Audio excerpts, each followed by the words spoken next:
कितने दिन का ट्रेनिंग हुआ है बीटीसी में? 11 दिन का हुआ है। और अभी आज का जो है ये 6वां दिन का, ये जोर से बोलो, 11 दिन का हुआ है ना। अभी आपका जो है 6वें दिन का, यहाँ पे जो ऑन दी जॉब का जो है 6वें दिन का आखिरी दिन है। तो आज के बाद में हम लोग जैसा आपसे बात करने के बाद आपसे साइन वाइन लेके जब आपका लेटर भिजवाएंगे, उधर जाने के बाद में एक फीडबैक का 1 दिन के लिए फिर से जाना पड़ेगा। जाने से उधर एग्जाम होगा, उसके बाद में आपको जो सर्टिफिकेट मिलेगा, कितने साल के लिए रहेगा वो सर्टिफिकेट? 5 साल के। तो जैसा आपका ठेका जैसा कि 1-1.5-2 साल में खत्म हो जाएगा, तो ये सर्टिफिकेट लेके आप दूसरे ठेकेदार के पास में जाके और 3 साल यही सर्टिफिकेट के भरोसे आप लोग काम कर सकते हैं। तो ये जो ट्रेनिंग में और SOP आप लोग को जो दिया गया है, उसमें कुछ चीजें मैं आपको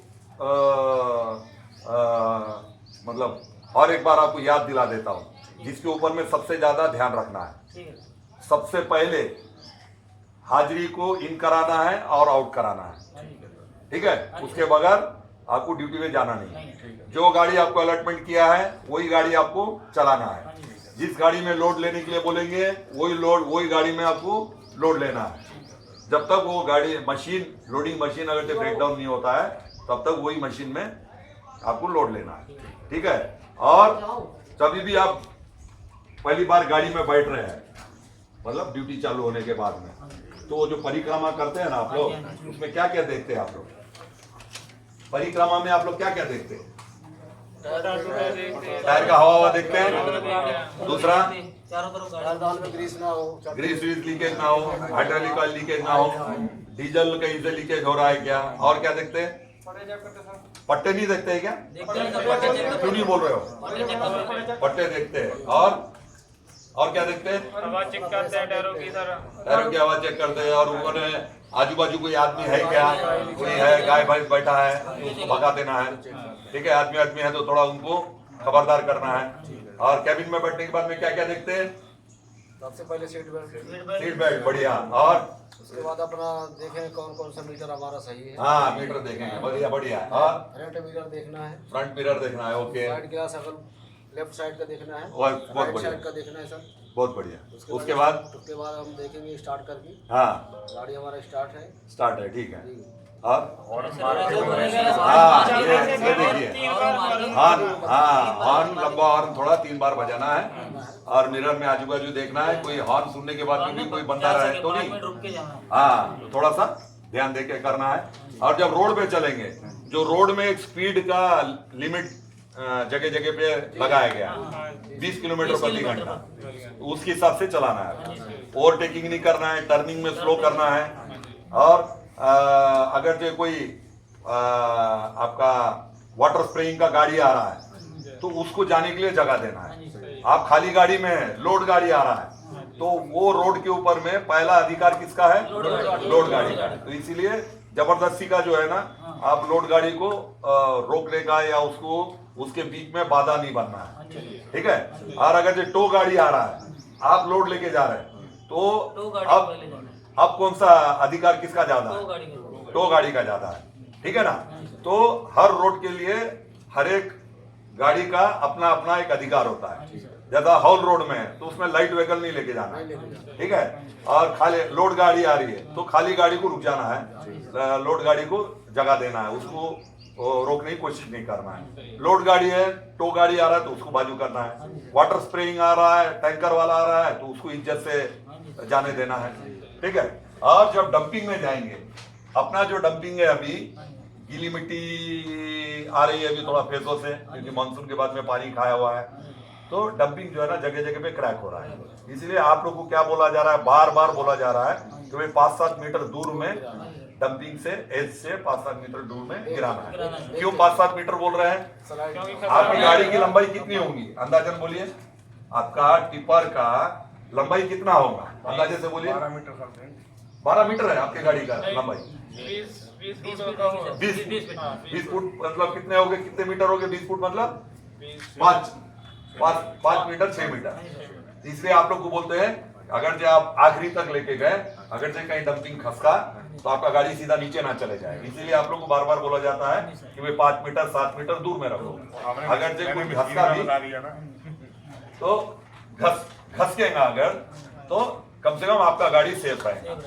अगर 5 मीटर भी अगर घस गया तो आपका पीछे का चक्का भी घस गया तो बचे हुए चक्के आपके ऊपर रहेंगे। इसलिए आप लोग बार बार बोला जा रहा है कि भाई 5 मीटर दूर से आपको 5-7 मीटर दूर में रखना है, ठीक है। और उसके बाद में जब खाली होने के बाद में लोडिंग के जगह में खाली करने के जगह में भीड़ मत बनाइएगा, क्योंकि आपने 15-16 मशीन आपके एवरी टाइम चलते रहते हैं। तो 16 मशीन अलग अलग जगह में चल रहे हैं, ऊपर में 3, नीचे में 5, उसके नीचे में 4, उसके नीचे में एक्सपोजर में 3-4 मशीन, ऐसा करके अपने 16 मशीनें कम से कम चलते हैं। और टिपर कितने रहते हैं, कहाँ रहता है 75-80 टिपर रहते हैं, ठीक है। क्योंकि अपने LG-MG को भी मिला कर आपका 75-80 आपके टिपर चलते हैं। तो भीड़ किसका ज्यादा है, टिपर होगा, ठीक है ना। तो इसीलिए उस समय बहुत सावधानी से काम करना। जो गाड़ियां ज्यादा रहते हैं तो ज्यादा चांस है ठोक ठाक होने के, तो है ना। ऐसा कोई गलत काम मत करिए जिसकी वजह से आपका या आपका गाड़ी का या सामने आपके जो साथी है उसके गाड़ी का या उसका नुकसान हो। क्यों, क्योंकि आपके ऊपर में बहुत लोग निर्भर है। कैसे, कौन कौन लोग निर्भर है आपके ऊपर में, पहले हमारा कंपनी, फिर आपका कंपनी निर्भर है ना भाई। लोग आपके टिपर चलेंगे, लोड निकलेगा, तभी तो मिट्टी हटेगा तो हमारी कंपनी को कोयला मिलेगा, ठीक है। उसके बाद में और कौन निर्भर है सबसे ज्यादा, आपका परिवार, माँ बाप, बीवी, बच्चे। आपको कुछ चोट घाव लगता है तो हम लोग क्या 1 दिन 2 दिन आएंगे हॉस्पिटल में, देखेंगे, इंक्वायरी करेंगे, खत्म हो जाएगा। लेकिन भुगतना किसको है, जिसको चोट घाव लगा है उसको और उसके परिवार।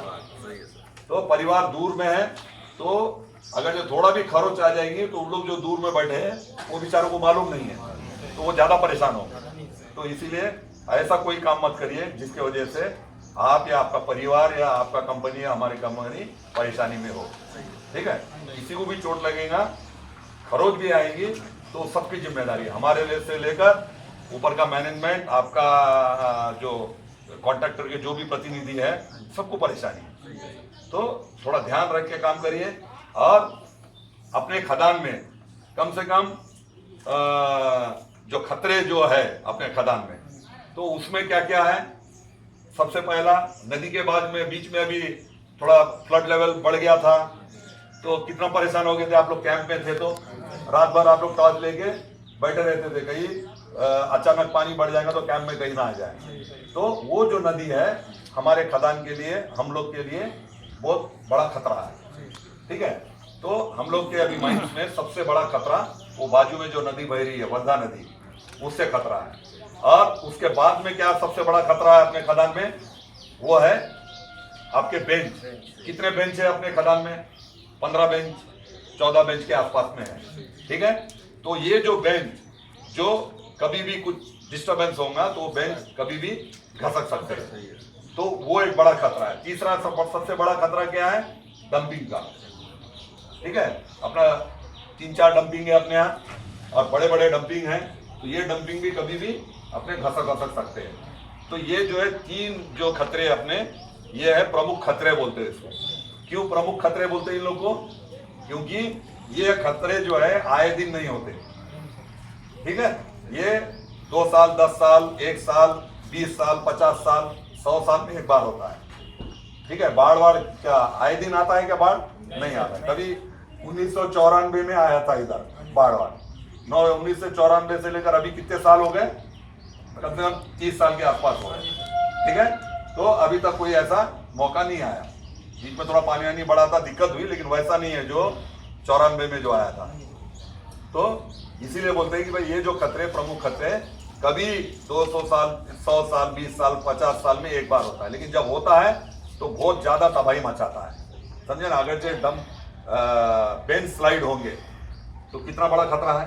कितने आदमी लोग वहां पे काम कर रहे हैं, आपके कम से कम 70-75 आपके टिपर, 16 मशीन है, हमारे डिपार्टमेंटल आदमी, मेंटेनेंस वाले आदमी, हम लोग के सुपरवाइजर लोग, इतने लोग वहां पे काम कर रहे हैं। तो ये सब लोग खतरे में है। तो इसको बोलते हैं प्रमुख खतरे, जो 2 साल, 1 साल, 20 साल, 50 साल में एक बार होते हैं। तो अपने 3 प्रमुख खतरे हैं, एक नदी, एक बेंच, एक डंपिंग, ठीक है। उसके बाद के जो खतरे हैं हम लोग जो कोयला निकाल रहे हैं, जैसा टिपर आप लोग चला रहे हैं, तो टिपर जो है 24 घंटे में से कितने घंटे चलते हैं? कितने घंटे? 22 घंटे, 21 घंटे चलते ही है। तो ये जो 21 घंटे जो 75-80 टिपर आपके चल रहे हैं, तो खतरा हरदम मंडरा रहा है, ठीक है। तो कभी भी ये टिपर जो है ना, किसी की भी गलती की वजह से टिपर में प्रॉब्लम हो या आप में प्रॉब्लम हो, तो ये जो टिपर दुर्घटनाग्रस्त हो सकते हैं कभी भी। ये 21 घंटे में कभी भी किसी को भी कुछ हो सकता है। तो ये जो है सबसे बड़ा खतरा है। लेकिन ये खतरा जो है प्रमुख खतरा नहीं है। क्यों? क्योंकि इसमें ज्यादा आदमियों को नुकसान नहीं होता। इसमें अगर जो टिपर से टकरा गया तो 2 टिपर ऑपरेटर को चोट घाव लग सकता है, ज्यादा से ज्यादा, उससे ज्यादा नहीं ना। तो इसीलिए वो प्रमुख खतरों में नहीं आते। बड़े खतरों में से ये एक खतरा है। उसके बाद में हमारे जो डंपर है, आपके टिपरों से थोड़ा कम चलते हैं हम लोग के डंपर। आपका 22 घंटे चलते हैं, तो हमारे जो 20 घंटे चलते हैं। तो हमारा जो खतरा है आप लोग से उससे थोड़ा कम है। उसके बाद में मेंटेनेंस है। टिपर मेंटेनेंस करते समय डाला उठा के आदमी काम कर रहा है, खतरा है ना, डाला जो उठा के काम कर रहे हैं। मेंटेनेंस के कोई आदमी है कि इसमें? मेंटेनेंस वाले कोई है क्या? आप है ना, हाथ उठाइए ना। तो आप लोग जो काम करते हैं मेंटेनेंस का, टायर खोल के आप लोग काम कर रहे हैं, तो टायर खोलते समय, कुछ करते समय टायर वायर आंख पे गिर सकता है, तो वो एक खतरा है। तो उसी टाइप के मेंटेनेंस से खतरा है अपना। जो बिजली अपने खदान में चल रही है, पंप चलाने के लिए, लाइटिंग के लिए, ये भी कभी भी स्पार्क होके नुकसान पहुंचा सकता है। उसके बाद में क्या है, जो अपन पंप चला रहे हैं पानी निकालने के लिए, कोयला निकालने के लिए, तो वो पंप से भी, पंप में आते जाते समय आदमी का पैर स्लिप हो गया, पानी में गिर गया, चोट घाव लग गया, वो एक खतरा है। अपने यहाँ बारूद यूज होता है, बारूद के बगैर खदान चल सकता है क्या? नहीं चल सकता है। तो बारूद को ढोने में, रखने में, पटकने में अगर जो कुछ ऐसा गलती होती है तो उससे भी जो है आदमी को नुकसान हो सकता है। उसके बाद में जो हम लोग जो कोयला निकालते हैं, कोयला निकालने के बाद में उसको CHP में डालें, तो CHP में जो दुनिया भर के बेल्ट वेल्ट चल रहे हैं, उसमें भी जो लोग काम कर रहे हैं उनको भी खतरा है। उसके बाद में जो रैक में कोयला अपन किससे भेजते हैं, बाहर में ट्रेन में भेजते हैं ना, वैगन से भेजते हैं ना, तो वैगन में जो लोडिंग करता है, जो पे लोडर से जो भी वैगन में लोड कर सकता है, उधर भी जो है आदमी रहते हैं, उनको भी चोट लग सकती है। तो ऐसा करके अपने यहाँ टोटल 13 खतरे हैं। 13 में से 3 प्रमुख खतरे हैं और जो बचे हुए जो 10 है वो उससे छोटे खतरे हैं। इसको बोलते हैं, ये सारे खतरों का आकलन करके कौन सा खतरा कितना बड़ा है, वो खतरे को कैसे कम करना है, वो खतरे से अगर वो होने से वो किसकी गलती से हुआ है उसको नाम समेत, भाई मेंटेनेंस, टिपर मेंटेनेंस की वजह से टिपर दुर्घटनाग्रस्त हो गया, उसमें ऑपरेटर की गलती है क्या? नहीं है, तो मेंटेनेंस वालों की गलती है। टिपर ठीक था लेकिन ऑपरेटर की गलती की वजह से टिपर दुर्घटनाग्रस्त हुआ, तो किसकी जिम्मेदारी हो? Tipper operator. तो ये सारे चीजें एक जगह में लिख के जो है ना, किताब का उसको शक्ल देते हैं, उसको बोलते हैं safety management plan. Safety management plan मतलब प्रबंधन, सुरक्षा प्रबंधन नीति। तो उसमें जो है ना कितने खतरे हैं, वो खतरों को कैसे कम किया जा सकता है, वो खतरे को कम करने के लिए कौन कौन जिम्मेदार है, वो नाम समेत रखता है। तो इसको बोलते हैं सुरक्षा प्रबंधन नीति। तो उसी के अनुसार अपने को काम करना है। और जब भी आप लोग गाड़ी से नीचे उतरेंगे पेशाब करने के लिए, लोडिंग मशीन वाले, ग्रेडर वाले, डोजर वाले, टिपर वाले, सब लोग थोड़ा ध्यान रखिए भाई। जब भी आपको मैं ऐसा हाथ दे के रोकूं आपके माइंस में, मैं रोकूं, साधु साहब कौन है जानते हैं? साधु साहब कौन है? GM है आप लोग के, ठीक है ना, हमारे मैनेजर, हमारे सबरे मैनेजर, आपके गौरी शंकर साहब। कोई भी अगर से गाड़ी को आपके फील्ड में अगर हाथ बता के रोका, कायदे कानून से कोई बड़ा आदमी नहीं है, ठीक है ना, तो आप वहां पे रोकना कोई जरूरी नहीं है। अगर जो ढाल में मैं आपको हाथ दिखा के रोका तो रोक देंगे क्या? नहीं रोकेंगे। तो रोक के ब्रेक मार के, साहब इधर चौड़ाई कम है, इधर ढाल है, मैं साहब आगे में गाड़ी रोक के आ रहा हूँ बोल के इज्जत से बोलना है। और गाड़ी को जहाँ पे लेवल ग्राउंड है वहीं पे लेवल में रोकेंगे ना आप लोग, लेवल में रोकना है। ट्रैफिक से दूसरे तरफ में स्टीयरिंग काटना है, उसके बाद चाबी निकालना है। ये ध्यान रखिएगा हर आदमी। 1 मिनट के लिए भी, पेशाब के लिए भी आप उतर रहे हैं तो आप कभी मत दिमाग में रखिए कि भाई 2 मिनट के बाद में इंजन बंद हो जाता है ना, आप लोग के दिमाग में वो चीज, तो उसका भी टाइम नहीं देना। आप 2 मिनट बैठो उसमें, आइडल करो जो रूल के हिसाब से, लेकिन चाबी बंद करके चाबी जेब में रख के ही नीचे उतरना है। पेशाब के लिए भी उतरो, या हम बुलाएंगे तो उतरने के समय भी, और आपके सांधु साहब, गौरी शंकर साहब या हमारे मैनेजर कोई भी बुलाने से आप हड़ाक से भाई बड़ा अधिकारी हमको बोल दिया है तुरंत उतरना है, ऐसा नहीं है। जो रूल है वो रूल के हिसाब से आप गाड़ी को पार्क करो, स्टीयरिंग को दूसरे तरफ में काटो, आइडल टाइम लो, उसके बाद इंजन बंद करो, चाबी निकालो, जेब में रखो, तब नीचे उतरो। ठीक है, कितना भी अर्जेंट रहे, पेशाब भी करने उतरेंगे, लेटरिन करने उतरेंगे, आप सिंटेक्स में अपना पानी भरने के लिए उतरेंगे बोतल में, तभी भी यही प्रक्रिया करना है। अगर और मोबाइल एकदम रख नहीं रहे आप लोग, एकदम रिस्ट्रिक्ट करिए, मोबाइल का इस्तेमाल कोई भी ड्यूटी आवर्स में करेगा नहीं, और बहुत सेफली काम करिए। ठीक है, आप लोग सुरक्षित है तो हम लोग भी ठीक है, आपका परिवार भी ठीक है। ठीक है, थोड़ा बढ़िया सा काम करिए, सुरक्षित रहिए।